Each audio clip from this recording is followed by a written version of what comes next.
Mike North with EverAg, our guest today here on Ag Day. Mike, let's talk about what's going on with these grain markets. I mean, we're starting to hear people mutter words like $8 corn and $18 soybeans. What's your take on where we're at and where this goes?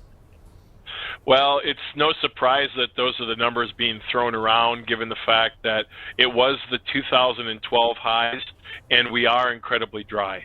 And as you look around the Midwest, planting's going in at a feverish pace. We are very excited to see what the USDA comes out with in regards to planting progress, but we believe there's going to be massive advances forward in that category. Reality is that the balance sheets remain tight.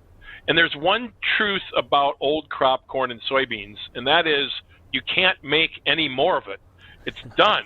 And so the moment we start to stress the perceived crop that is in the field and maybe mentally start to shave some bushels off of that because of how dry it is right now during planting, that gets people a little bit excited. And it doesn't help that South America is dry, and it's really putting processors and exporters in quite a pinch, both in the corn and soybean community, to make sure they've got enough inventory to meet all the demand that they face as we go through summer and then even as we go into fall.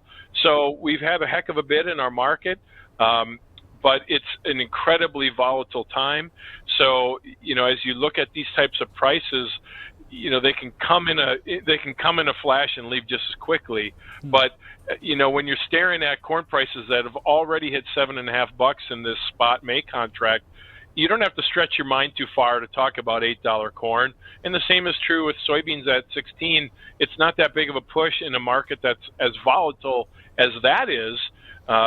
You don't have to think too hard about how it could possibly get to $18 and revisit some of those old record highs.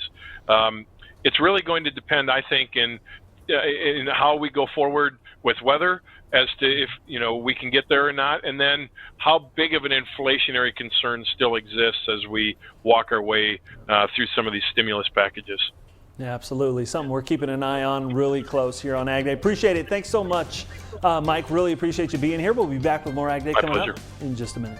To contact Mike, visit www.ever.ag or give him a call at 608-518-3106.